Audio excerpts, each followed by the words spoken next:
Não há dúvida, né? Que estamos vivendo momentos muito difíceis, né?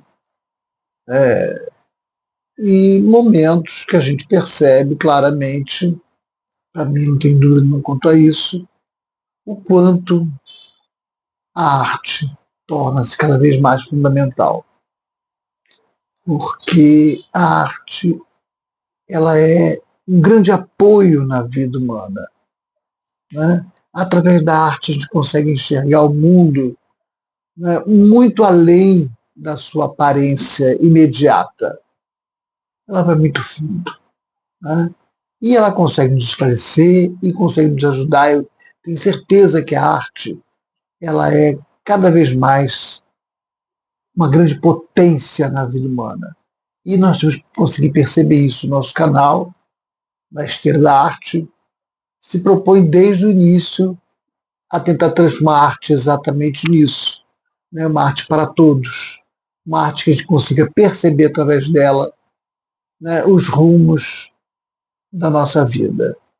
E exatamente pensando nisso, eu tentei associar essa questão da arte como fundamental, uma potência fundamental no mundo de hoje, né, com todos esses conflitos que a gente está vivendo, né, com a proximidade do Dia das Mulheres, né, que vai ser dia 8. Então, nós percebemos, né, que na verdade foi no dia de ontem, né, para ser mais exato, percebemos o quanto é fundamental também a gente pensar nessa questão feminina, né, quanto é forte isso. E a minha contribuição nesse dia de pensar a mulher, pensar esse lado feminino do mundo, a importância dele, né? Muitas pessoas já falaram sempre, né, que a mulher teria uma outra forma de desenvolver isso que a gente está tendo no mundo de hoje, nessas guerras, conflitos, né? Realmente ela estaria lutando como está, né? Lutando pela paz. Ah, e a gente percebe o seguinte, quer dizer, eu quero começar hoje uma discussão sobre essa relação entre a mulher e a arte. Quando a gente pensa na discriminação feminina, não esqueçamos que essa foi uma outra grande batalha que as mulheres tiveram que enfrentar ao longo de muito tempo, séculos, né? Que a mulher vem enfrentando isso, né? Que é a própria questão da afirmação dela também no campo da arte. E nós estamos falando em termos de os mais variados campos da arte, né? A mulher, e eu queria fazer um registro aqui, começar com um registro até histórico, para ele conseguir perceber isso, para chegar até nos dias atuais, né? Eu vou começar falando de uma pessoa, uma mulher maravilhosa e que marcou muito a história da arte brasileira, que nada mais nada menos que nossa grande Chiquinha Gonzaga, né? Chiquinha Gonzaga atuou na área da música, foi compositora, uma grande compositora, foi a nossa primeira maestrina, inclusive, né? Ela tem todo um repertório, né? As pessoas sempre lembram dela quando abre alas, né? Que foi por muito tempo uma marchinha carnavalesca, né? Que sempre estava presente em qualquer baile carnavalesco, nos blocos de rua, sempre aparecia e foi uma forma muito marcante essa música. E Chiquinha Gonzaga, a vida dela não foi fácil, né? Mas ela enfrentou tudo. Ela foi uma grande guerreira. Eu acho que foi mesmo revolucionária, né? Ela teve, nesse início do século XX, né, praticamente uma maneira muito própria de agir e de afirmar a sua potência criadora, né? E isso resvalou para a própria vida pessoal dela. Naquela época, né, com todo o preconceito que havia, muito maior ainda do que nós temos hoje, né, Não esqueçamos nunca disso. Se tem machismo hoje, naquela época também existia, não foi muito forte. Não havia Lei Maria da Penha, não havia nada disso. Essas instâncias protetoras, o que tentam ser instâncias protetoras da mulher, naquela época não havia. A mulher estava muito mais independente de toda aquela ordem patriarcal do que no mundo de hoje. Não há dúvida nenhuma sobre. E ela largou o marido, foi viver sozinha, na vida solo, né? Praticamente frequentou as rodas de música, né? Ela teve uma vida com uma autonomia que não era nada comum naquele momento em que ela vivia.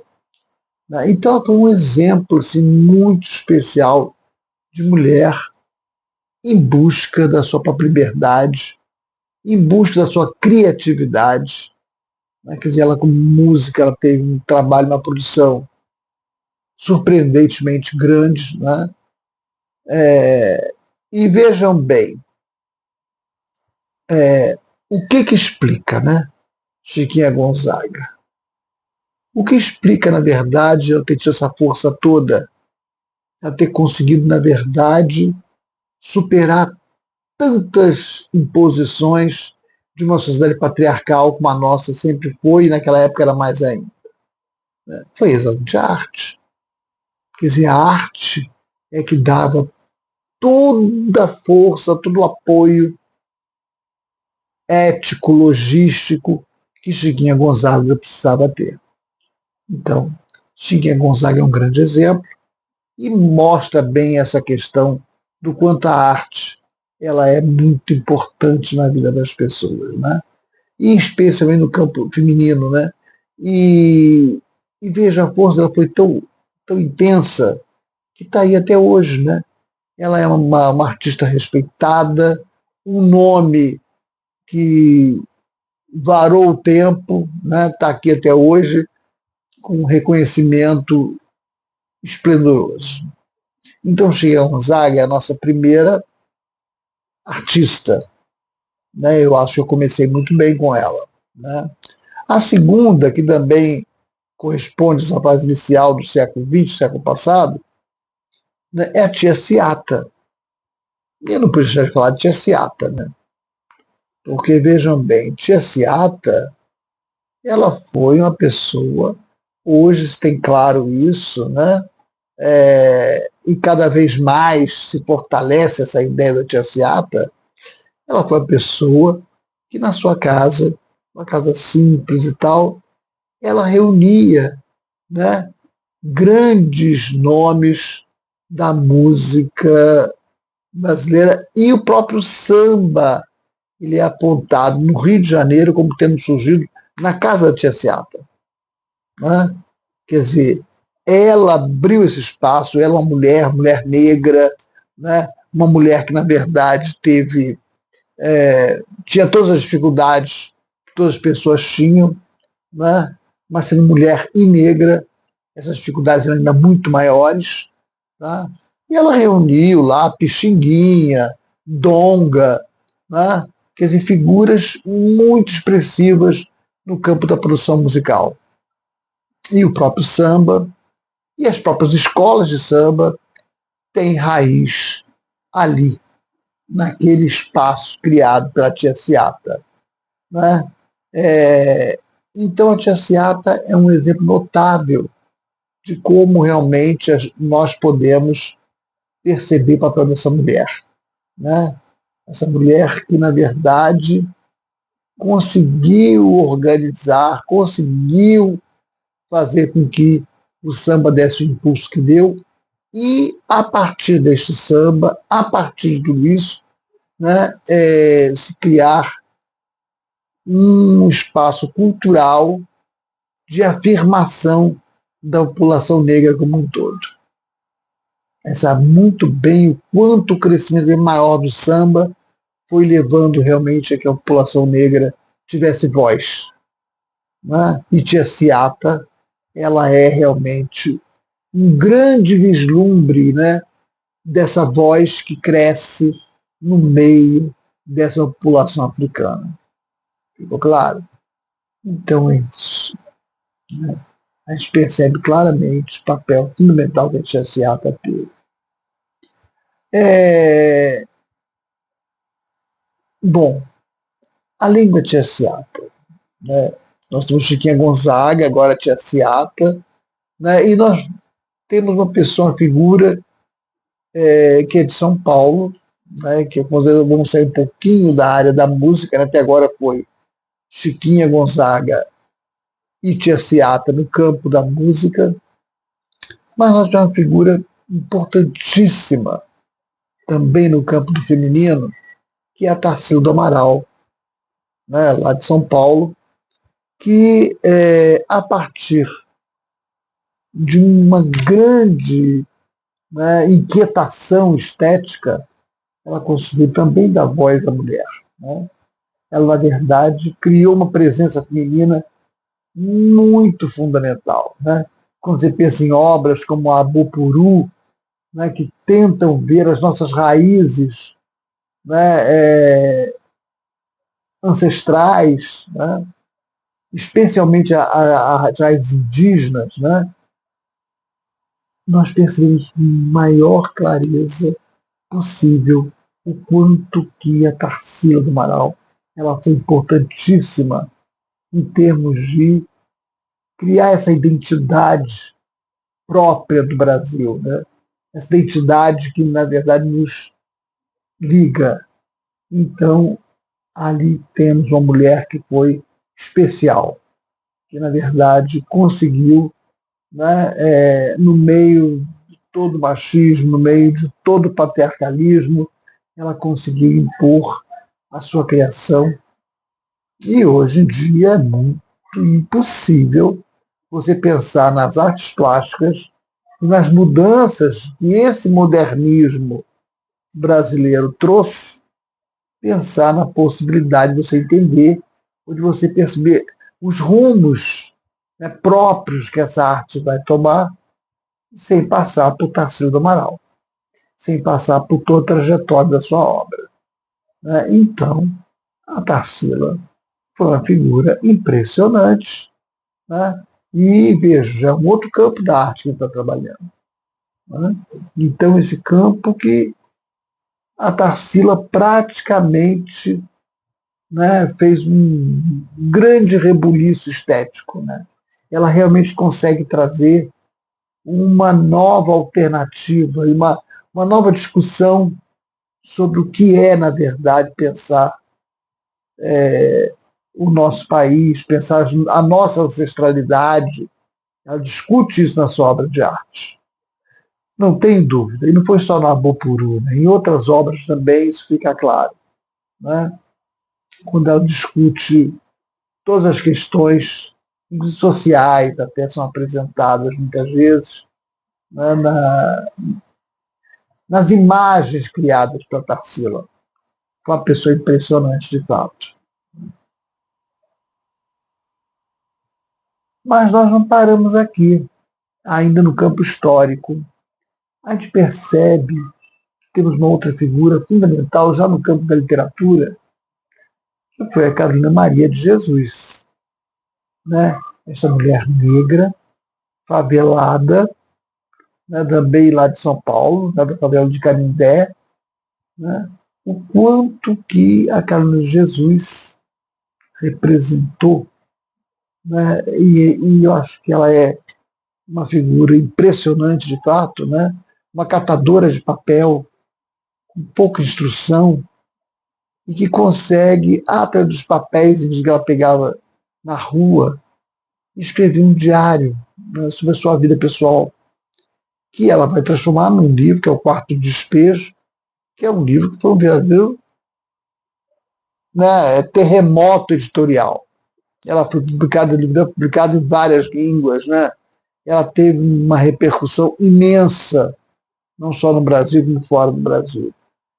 E ali ela contava o quê? Né? A sua vida. Ela coloca à tona essa vida, essa mulher negra, sofrida, né? E que encontra na arte uma forma de se expressar. uma forma de dizer a que ela veio, que ela não era uma pessoa invisível, que ela estava ali e que ela tinha um recado para dar. E ela deu. Muito bem dado esse recado. Né? E eu acho que Macarena de Jesus é uma pessoa que tem esse registro, né, na história das mulheres nesse país, né, esse registro de luta. Né?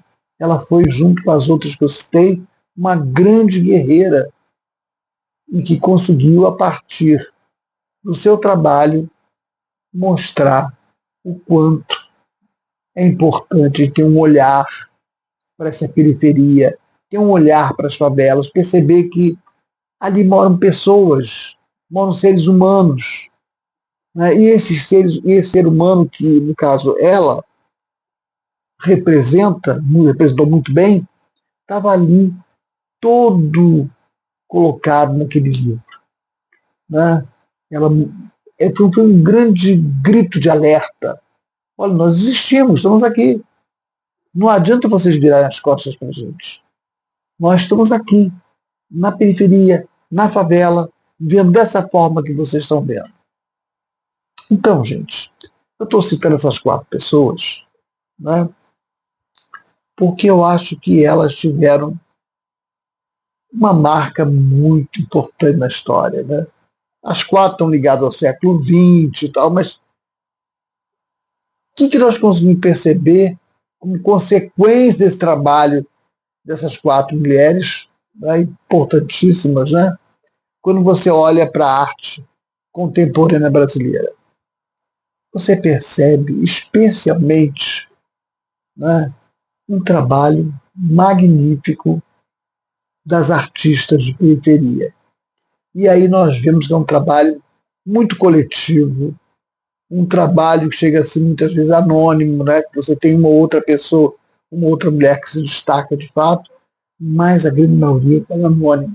Quando nós falamos do carnaval, eu lembrei, né, todo aquele trabalho que está por trás de tudo que aparece para a gente. Né? São as artesãs, são as artistas que, na verdade, estão ali atrás montando aquele espetáculo. Né? Seja como costureira, seja como ceramista. Né? Então, cuidando muito grande de mulheres ali juntos e liderando equipes. Né? A gente consegue perceber isso claramente. Então, a arte dessas 4 que eu citei, ela hoje está impregnando de uma força artística que, na verdade, está cada vez mais pulsando nesses bairros de periferia. É uma arte pulsante, de fato. Né? E nós temos que ter isso claro, que a arte está aí, que a arte não nos abandonou, muito pelo contrário. Ela está cada dia mais forte e, especialmente, né, eu considero que o grande recado artístico hoje é esse recado que as periferias estão enviando para todos nós. Né? Então, a invisibilidade que a gente percebia até agora com relação aos grupos que foram sempre discriminados, né? Praticamente essa invisibilidade está sendo substituída por essa produção artística cada vez mais potente, saída das periferias das cidades. Eu acredito muito que as grandes alterações, as grandes transformações que nós necessitamos ter vão vir da arte, e especialmente da arte dessas periferias. Cada dia que passa, a gente percebe mais claramente isso. O carnaval talvez seja o momento em que isso fique mais evidente, nos parece mais claro, né, a questão do carnaval. Mas não quer dizer que seja só o carnaval. Acho que no dia a dia, durante todo o ano, né, a gente tem, eu diria, talvez uma espécie de carnavalização da nossa cultura, especialmente a periférica, em que você tem, aí sim, né? Eu acho que tem um espírito profundamente Ubuntu, lembrando de novo o conceito africano, né, que eu tenho insistido muito aqui no nosso canal, né, que é esse sentido de solidariedade, de cooperação, de amor ao próximo, né, de percepção que eu consigo mais, que eu estou junto com outros. Essa lição já vem sendo dada por essas periferias. E a arte é uma demonstração clara disso. Né? O quanto que, e aí seria no campo da música, no campo das artes plásticas, no campo da literatura, em todos os níveis de arte que vocês possam imaginar, no campo do teatro, né, que também tem uma força impressionante. Né? Então, eu penso que é isso. Então, vejam bem, fica aqui hoje a minha grande homenagem às mulheres, e a minha homenagem vem com essa carga imensa que a gente percebe da arte. O quanto as mulheres têm muito mais a nos transmitir no campo da arte, né? E ela tem aumentado a cada dia, tem ampliado essa produção artística, né, que eu acho uma maravilha, e nós vamos ter oportunidade do nosso canal estar apresentando nos momentos sempre que houver a possibilidade de trazer aqui para isso, né, um pouco dessa produção, um pouco dessa qualidade do trabalho e da força desse trabalho que vem das periferias, e especialmente por parte das mulheres da periferia. Tá ok? Um grande beijo a todos e até o nosso próximo vídeo.